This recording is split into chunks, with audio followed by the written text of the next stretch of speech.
I'm not gonna lie. I think it's safe to say, especially at this point in time, that Cartoon Network is starting to make a little bit of a comeback. They've been having bangers back to back to back, especially these last few months with Smiling Friends, YOLO, fucking shit. There's a lot of other shit. I can't think right now. My mind is blanking, but you get the idea.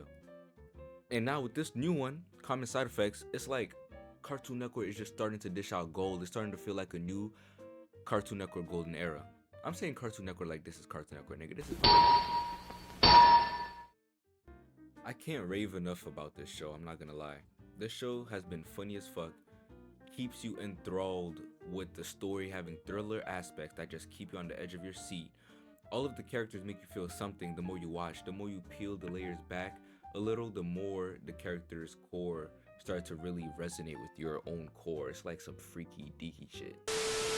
Alright, maybe like freaky deaky is the wrong two words for it. Maybe it's more like they feel like people. It feels real. It just feels natural. It doesn't feel like, I don't even know how to explain it, but this show is amazing.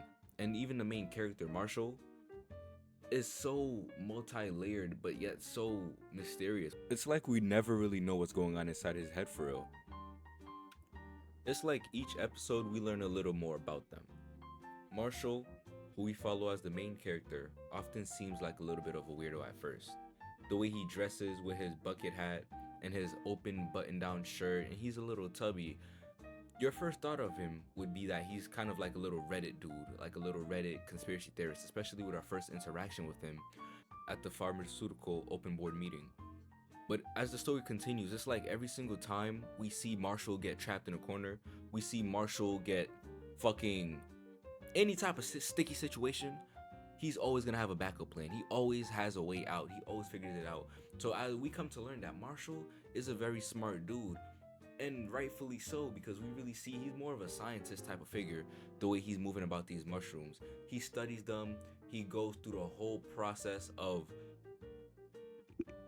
shit. I don't fucking know, man. I'm not a scientist, but you would have thought this nigga was Walter White, like he was Breaking Bad. He's really trying to grow these mushrooms and push them and move them so everybody can be a little healthy. But not everybody is into that, because as we see, Big Pharma is trying to stop him, and they're using the government, the DEA, and not even just trying to stop him. They're trying to kill dude. They're really on his tail every step of the way, trying to take him out. And they're really trying to take dude out over a mushroom. Granted, it's a mushroom that can heal damn near any type of mortal wound. As well, mortal, does mortal mean like it's gonna kill you, or does mortal wound, like, I sound stupid, don't I? Alright, let me cut that. But basically, as long as you're not dead, it can heal you. And Big Pharma does not want that to get out, because if it gets out, then the insurance companies will lose money, they will lose money, and they will over time become obsolete. And I gotta say, the visuals for this show are really fucking amazing. The animation alone is very simple but smooth, very, very expressive. And every single time somebody eats one of the mushrooms, they go on this psychedelic trip experience. And the animation is just, I cannot praise it enough. It's just so nice, and it's very reminiscent of Scavenger's Reign, obviously, because it is the same creators. But it's just very pleasant to see, eye-catching. And coming from me, yes, a pothead, yes, I watch the show fried every fucking time. It takes my breath away every fucking time. Okay, a little bit of a spoiler right here, but I just wanted to talk about the main, well, three characters. Obviously, Marshall, Francis, and Rick. Francis is the woman that Marshall meets when he gets kicked out of the open boardroom meeting in the beginning of the episode, which is how we get introduced to him. And then that's basically how we get introduced to her. So Marshall is speaking out against the big pharma company. Come to find out, she works for the big pharma company. And when she realizes it's him, she goes and speaks to him, and they meet up and catch up. And he still has no idea who she works for. And they just caught me a little off, because they used to go to high school together, and I guess they were old science lab mates or whatever, right? But they just finally catching up with each other after fucking years. My dude Marshall got the feds on his back. And as they're catching up, he reveals the Blue Angel mushroom. And granted, it wasn't unprompted, right? It was not unprompted because she was trauma dumping about her dementia-ridden mother, right? But at the end of the day, this is some real like, all I'm saying is do not give that nigga no type of superpowers because he's gonna tell you his secret identity immediately. But that's not even the part that, well, that's not the only part that got me. The other part that got me was the way he revealed the Blue Angel's mushroom, because it wasn't just, hey, I got this mushroom that can pretty much heal anything. No, this dude, as they're sitting on a park bench, picks up a fucking bird, snaps its neck, and then feeds it the mushroom and then lets the bird fly away and just looks at her like. And she is freaked out, rightfully so. Like, imagine somebody you used to know maybe like 10-15 years ago back in school. Never any ill intent, never hard feelings, maybe not friends, or maybe not, nothing serious, right? But you finally catch up, and out of nowhere, dude got his belly out, all freaked out, picks up a bird, kills it, and then brings it back to life. I'm gonna be thinking this nigga's God. Fuck the mushroom, nigga. Are you Jesus? I don't, like, I have to pray, and I don't even pray. That's some fucking scary shit from Francis's perspective. Anyways, with Marshall's goal being to find a way to cultivate these mushrooms and to give him out to anybody in need, Big Pharma is there to stop him every step of the way. And we basically pick up in the middle of his story. He's already been trying to grow these mushrooms. We see he has a couple in stock, and we already see that he's getting tracked. So we pick up right in the middle of everything happening. Another pull about this show for me is that this show has a lot to say about the real life parallels of these clearly cruel systems where corporate greed is the cause of suffering of so many. The way Big Pharma tries to justify what they're doing is interesting, even if it's just a fear-mongering tactic, because it really feels like something that could actually happen.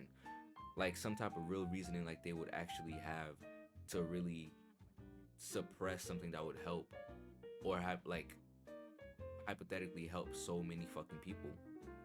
This show definitely highlights the characters and their relationships with each other. Everyone feels believable and everyone has their reasons to behave how they do. I see a lot of people like really turned off by the art style, and I just really don't get it because I fucking love it. The big heads like are so full of expressions with their little faces. They're able to emote so much. Their hands are so expressful. Every time they talk, their hands move. It's like their characters, despite how weird they look, they feel real. And again, they just like the art style is very, to me anyways, reminiscent of Bob's Burgers. I said Bob's Burgers. Oh my lord. To me, this show is very reminiscent of King of the Hill and Scavenger's Reign, seeing as the people that worked on both respectfully are part of this show. But I think that's another pull. That's another thing that makes it so amazing. Like, with all the Rick and Morty fucking Family Guy type, just all these adult animations looking all so similar, all so fucking factory made. It is so refreshing to have something so different, and not only different, it's actually good. It's actually decent. And everybody complaining, I'm not gonna lie, yeah, you're entitled to your opinion, but your opinion is fucking wrong. And let's not even talk about the fucking colors. The color palette for this show is simply just, it's like a nice drink of water, just nice. The creators of this project really knew what they were doing. Steve Helly and Joseph Bennett, we really failed them with Scavenger's Reign. We failed Scavenger's Reign so bad. Like, the concept of the show alone was so amazing. Like, rewriting a whole planet with whole new ecosystems, with whole new animals and everything working in fucking harmony, everything working, everything having a reason and a purpose. It is genuinely a shame that we let it fall and slip through our fingers. And who knows when's the next time we're gonna find something else like it. And now we have common side effects, so we have to hold on to this the best we can. And with episode 10 coming out literally this weekend, we have to turn it up. We have to get on it.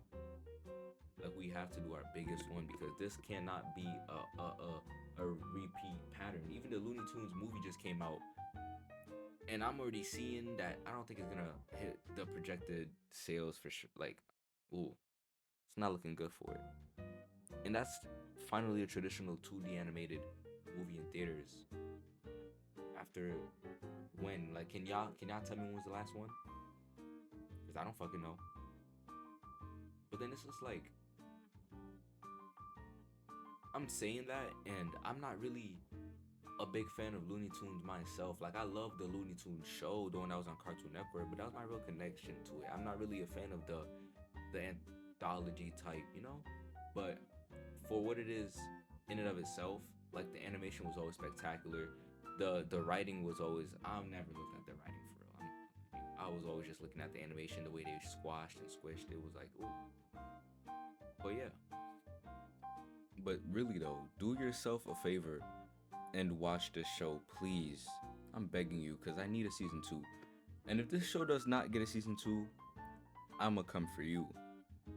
Yes, you. And you know I'm not lying because it rhymed. And best believe, baby, I got the time. Ain't no lie. Try to run, nigga, I'll fly. That was corny. But anyways, thank you for watching the video. I hope you guys enjoyed. I hope you guys definitely watch Common Side Effects out. I'm gonna be making like episodic reviews on it, and then a full season review. I got an Invincible review coming out and a Win or Lose review coming out. So stay tuned and join the journey, nigga. Help a nigga out. Help a nigga out. And welcome to Nashleyville.